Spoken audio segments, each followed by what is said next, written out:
warahmatullahi wabarakatuh. Perkenalkan, nama saya Intan dari Program Studi Rekayasa Perangkat Lunak Universitas Muhammadiyah Palopo dengan NIM 231410015. Sini saya akan sedikit membagikan tutorial cara mengaitkan koneksi ke database, insert data, tampilkan data, update dan hapus data dari database MySQL menggunakan PHP sebagai tugas UTS dari mata kuliah Backend Web Programming. Untuk lebih lanjutnya, simak videonya. Yang pertama, kita membuka aplikasi atau website PHP MyAdmin. Nah, di sini saya sudah menambahkan beberapa database. Nah, sini ada database DB dengan tabel karyawan. Pada tabel karyawan ini terdapat database di dalamnya. Nah, di sini ada beberapa data-data dari karyawan, yaitu ada nama, email, jenis kelamin, ini departemen, posisi, gaji, dan alamat serta tanggal daftarnya. Di sini ada beberapa data, itu 1, 2, 3, 4, dan 5 data dari 5 karyawan. Jika data dari karyawan telah ada, kita bisa membuka Visual Studio Code. Nah, di Visual Studio Code ini sini telah ada PHP yang telah saya buat sebelumnya. Ada akses register karyawan, akses update karyawan, edit karyawan, hapus karyawan, koneksi karyawan, register karyawan, dan tampil karyawan. Nah, pada akses register karyawan yang pertama di sini ada mengambil data dari form. Begini kodenya, ada ID karyawan, nama karyawan, email, jenis karyawan, departemen, posisi, gaji, dan alamat. Selanjutnya ada validasi gaji. Sini validasinya gaji itu berupa nomor dengan kode seperti ini, kode program seperti ini. Nah, selanjutnya di sini ini adalah cek apakah email sudah ada menggunakan kode program seperti ini. Lalu pada bagian ini itu untuk membuat prepared statement untuk mencegah SQL injectment seperti ini. Lalu ada juga setelah itu ada akses update karyawan PHP. Di sini untuk mengupdate data-data dari karyawan. Nah, seperti pada akses register tadi, pada akses update ini, pada bagian ini ada mengambil data dari form, dan pada bagian ini ada validasi gaji, dan pada bagian ini dia itu cek apakah ID karyawan baru sudah ada. Jadi gunanya untuk mengecek ID karyawannya. Nah, pada bagian ini digunakan untuk cek email apakah sudah digunakan oleh karyawan lain. Selanjutnya pada bagian ini membuat prepared statement untuk update.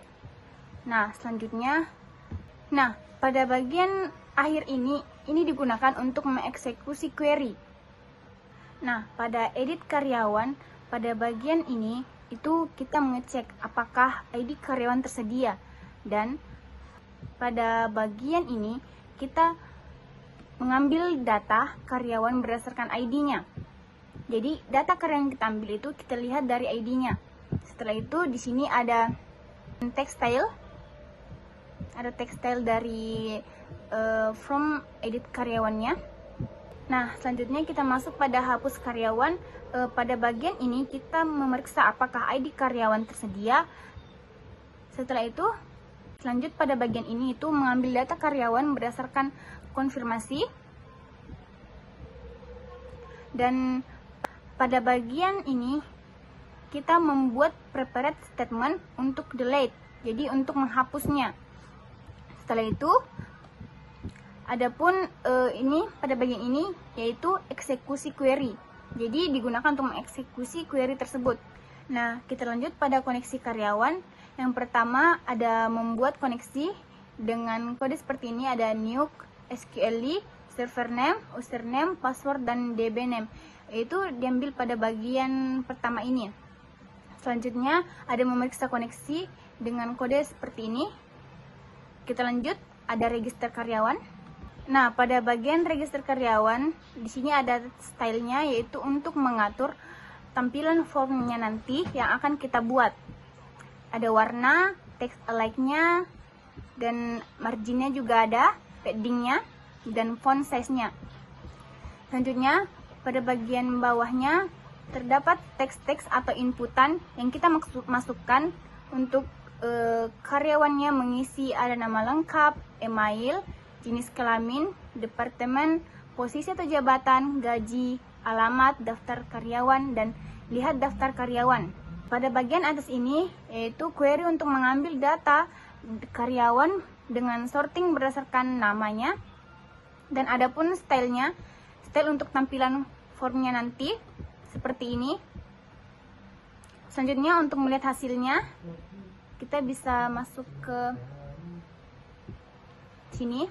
Nah, ini hasil yang akan tampilkan nanti, yaitu ada yang pertama ada Andi Ansar dengan emailnya andiansar.22.company.com dengan gender laki-laki, departemen operations,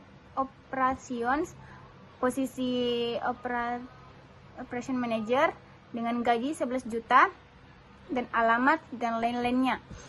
Dan data karyawan kedua ada Andi Rahmat, yang ketiga ada Dwi Sri, yang keempat ada Intan, dan yang kelima ada Nurul Aisyah. Dan untuk memasukkan data karyawan baru yang telah kita buat di PHP sebelumnya, itu kita bisa langsung buat di sini. Nah, di sini ada register karyawan baru, ada ID karyawan, nama lengkap, email, jenis kelamin, departemen, posisi, gaji, dan juga alamatnya. Baiklah, mungkin itu saja yang bisa saya sampaikan seputar dengan pembuatan data dari nama-nama karyawan serta gaji dan lain-lainnya. Kurang dan lebihnya mohon dimaafkan. Wassalamualaikum warahmatullahi wabarakatuh.